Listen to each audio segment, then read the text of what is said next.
युद्ध के नियमों के अनुसार इसका प्रयोग सर्वथा अनैतिक है, क्योंकि इससे वार करने वाले को अनुचित लाभ मिलता है।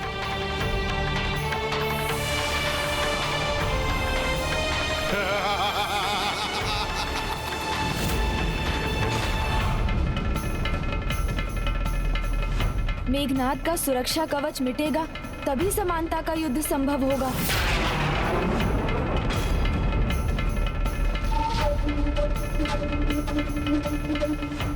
कन्हैया जी, हम इसके लिए रावण का ध्यान भंग नहीं कर सकते। ये वैदिक धर्म के विरुद्ध होगा।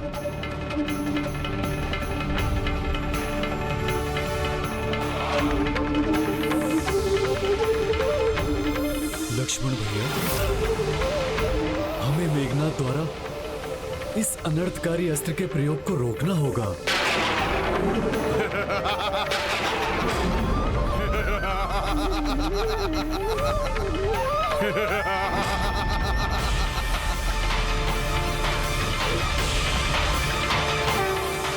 इंद्रास्त्र, इंद्रास्त्र, इंद्रास्त्र।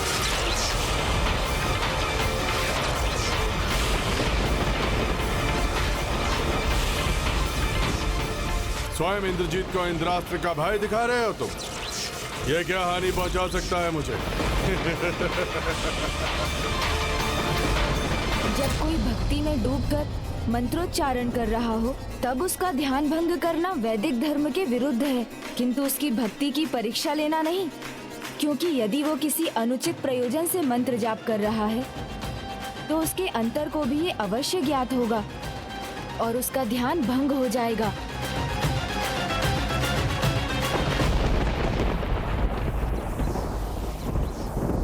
मेघनाद, तुम भूल रहे हो, इंद्रास्त्र ही तुम्हारे अंत का कारण बना था और पुनः बनेगा। जो हो गया वो हो गया, किंतु अब जो होगा उस पर मेरा पूर्ण नियंत्रण है।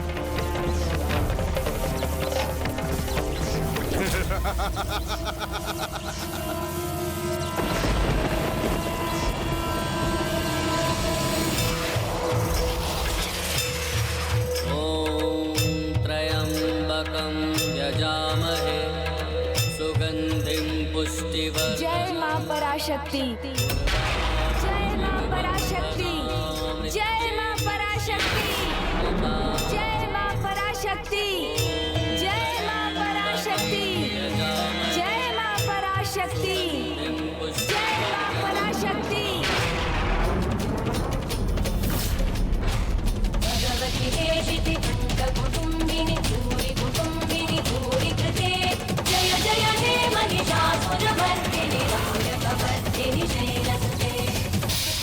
ये चारों तरफ अंधकार क्यों होने लगा? किसी अनिष्ट की परछाई लग रही है मुझे।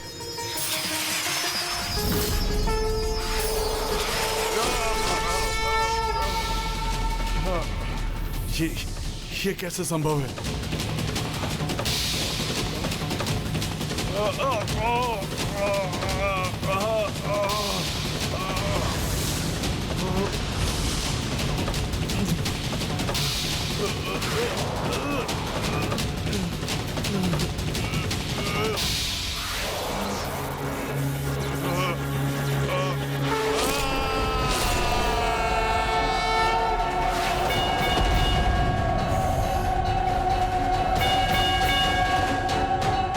मेघनाद का भी अंत हो गया।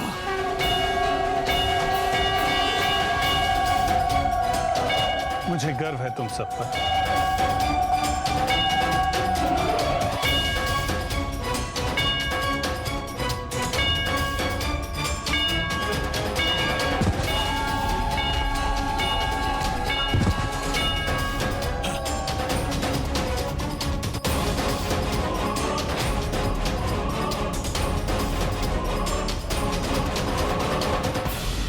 मेरे पुत्र मेघनाद का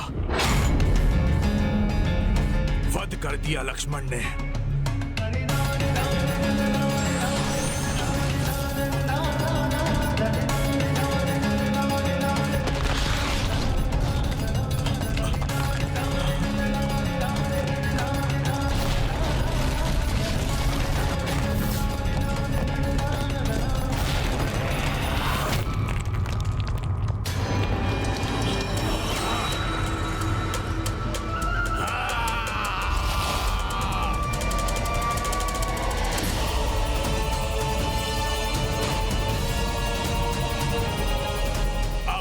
चंद्रहास इसका प्रतिशोध लेगा। नवग्रहों, तुमने मेरे पुत्र मेघनाद के कुंडली में मृत्यु योग उत्पन्न करने का दुस्साहस किया है। इसका दंड तुम्हें भुगतना ही होगा।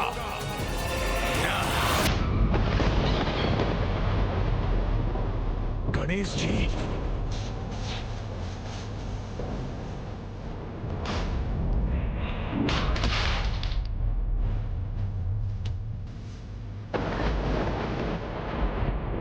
दशानन रावण, बार बार सचेत करने के बाद भी व्यक्ति यदि अपने आचरण और स्वभाव में परिवर्तन नहीं लाता तो उसके परिणाम का उत्तरदायी वो स्वयं होता है।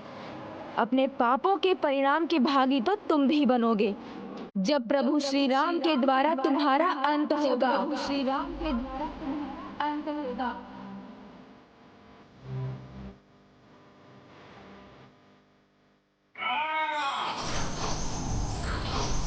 अपने पापों के परिणाम के भागी तो तुम भी बनोगे जब प्रभु श्री राम के द्वारा तुम्हारा अंत होगा। बोलो संकट मोचन महाबली हनुमान की जय। बोलो श्री राम भक्त हनुमान की जय। बोलो संकट मोचन महाबली हनुमान की जय।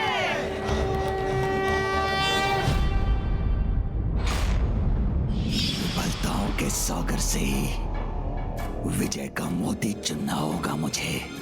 कुछ तो शीघ्र करना होगा। लंकेश, असफल ही होने आए थे क्या? पहले की निराशा पर्याप्त नहीं थी क्या? बताइए मुझे, ये कैसा युद्ध कर रहे हैं आप? सर्वप्रथम कुंभकर्ण का अंत और फिर तुम्हारे पुत्र मेघनाद का अंत। क्या हुआ आपके उस अभिमान का कि आप तीनों, तीन ही नहीं असंख्य असुरों के समान हैं? क्या हुआ आपके उस वचन का कि आप मेरे लिए युद्ध में विजय प्राप्त करेंगे? आप इस प्रकार पराजित क्यों हो रहे हैं दशानन? दोष मेरा नहीं, तुम्हारा है भंडासुर। लक्ष्मण और हनुमान का सामना कर रहा था। बाकी सभी चुनौतियों का सामना करने का उपाय मैं कर चुका था, किंतु तुम विघ्नहर्ता गणेश को विघ्नकर्ता बनने से नहीं रोक पाए और उन्होंने यहाँ आकर सारे नवग्रहों को मुक्त कर दिया। नहीं, ये असंभव है। मैंने स्वयं यहाँ आकर देखा था, यहाँ कोई नहीं था। अगर कोई नहीं था तो नवग्रह मुक्त कैसे हुए? मेरे पुत्र मेघनाद का मृत्यु योग कैसे बना? मेरा ध्यान कैसे भंग हुआ? इसलिए मुझे दोष देने से पहले तुम विचार करो भंडासुर कि अब तक तुम्हारे लिए युद्ध करने वाले असुरों की मृत्यु का कारण कहीं तुम्हारी त्रुटियां तो नहीं, कहीं तुम्हारी त्रुटियां तो नहीं, कहीं तुम्हारी त्रुटियां तो नहीं, कहीं तुम्हारी त्रुटियां तो नहीं।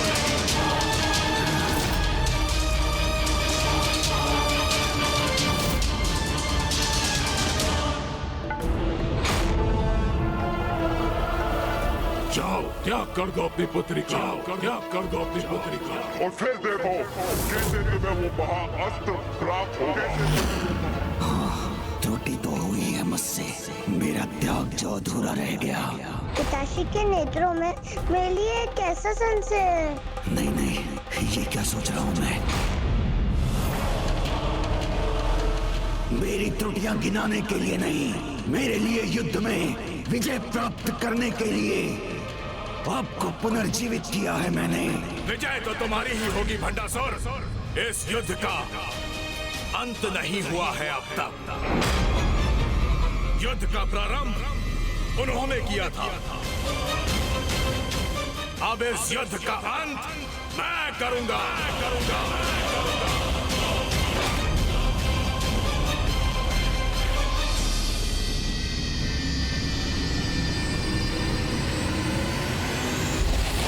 अब ये इस युद्ध का अंतिम चरण है, क्योंकि अब रावण के सिवाय युद्ध के लिए कोई अन्य असुर शेष नहीं। इसलिए अब युद्ध करने वो स्वयं आएगा।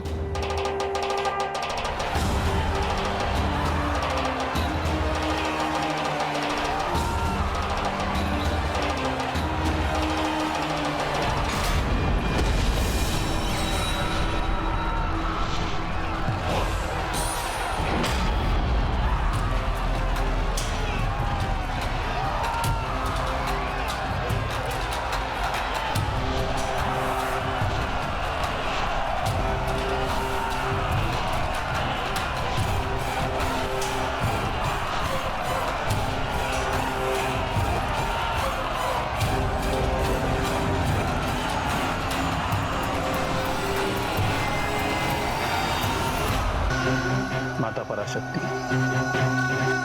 आपकी कृपा से मैं अवश्य विजय प्राप्त करूंगा।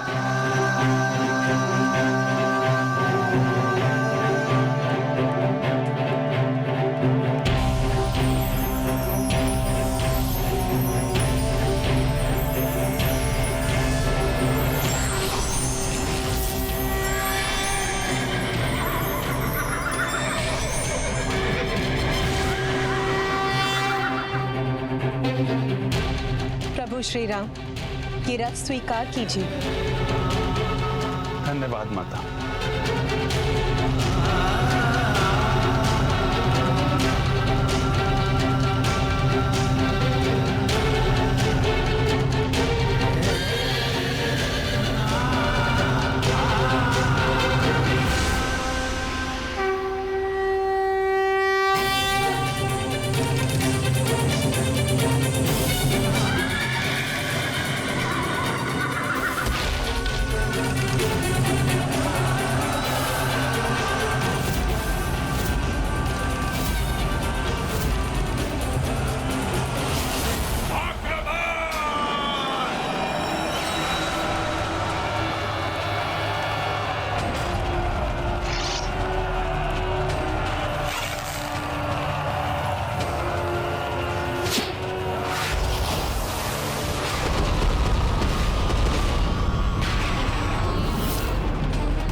रावण आपके हर अस्त्र के लिए तैयार है।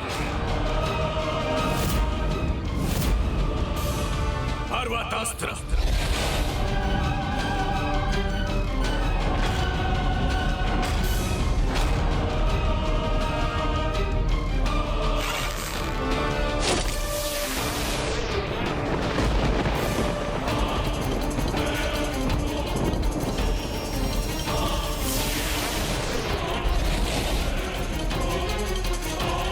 इस शिला रूपी पर्वत अस्त्र का क्या प्रभाव होगा?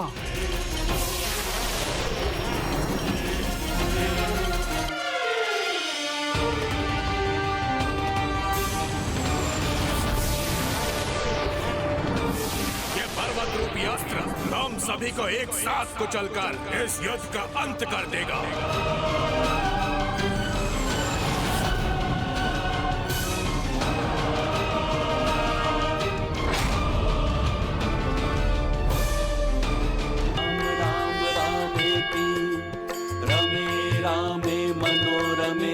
सहस्रनाम तत्तुल्यं राम नाम वरानने।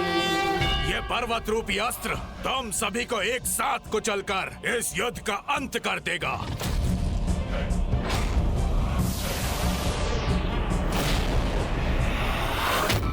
प्रभु, अपने इस दास को इसका उपाय करने दीजिए।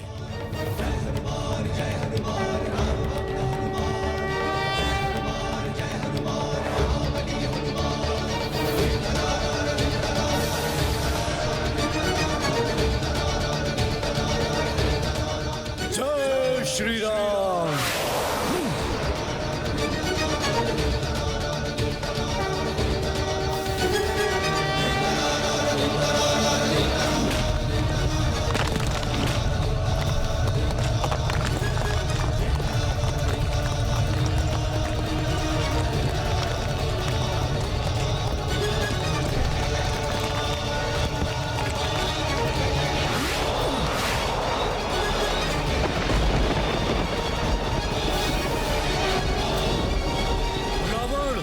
तुम्हारा ये पर्वतास्त्र तुम्हारे लिए ही घातक सिद्ध होगा। पुष्पक, आगे बढ़ो।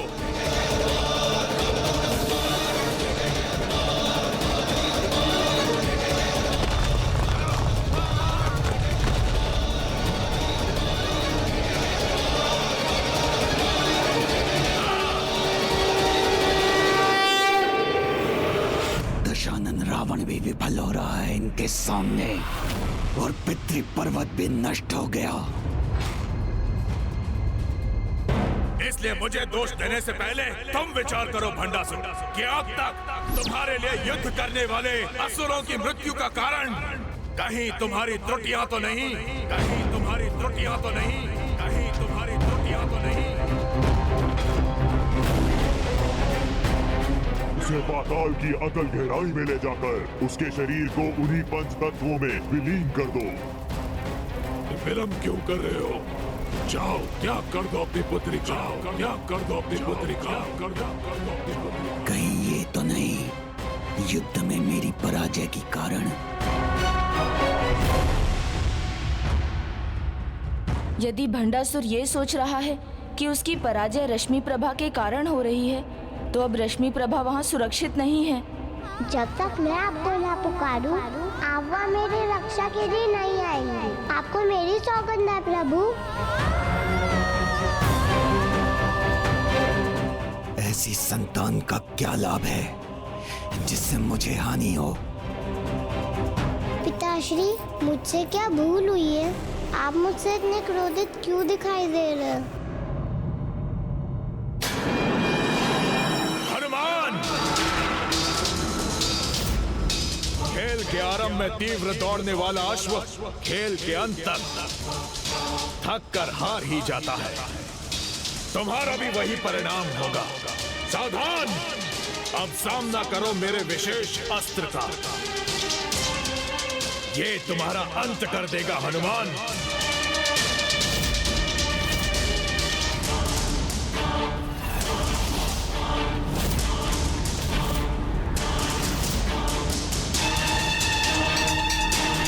दानव अस्त्र, दानव अस्त्र।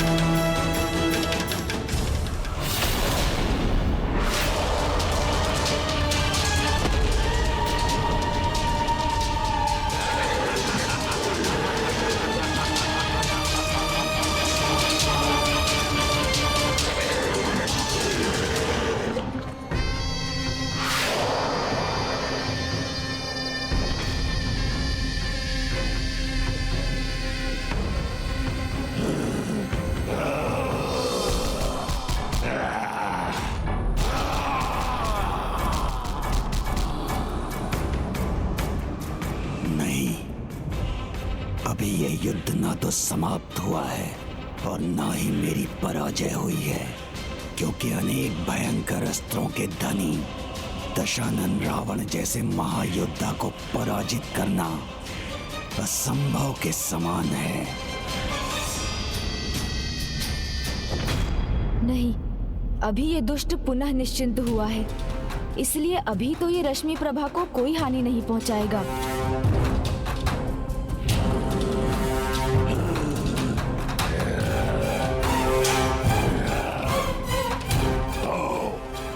युद्ध करो मुझसे। ये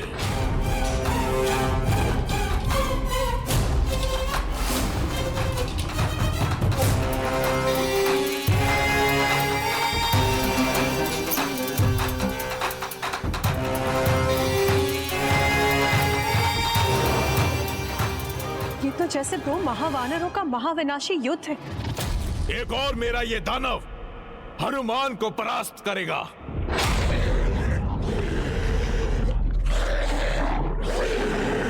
और दूसरी ओर मैं तुम दोनों भ्राताओं को पराजित करने का आनंद प्राप्त करूंगा। अब बारी है एक ऐसे अस्त्र की जिससे बचना असंभव है। कदाचित मुझे इसका प्रयोग पहले ही कर लेना चाहिए था।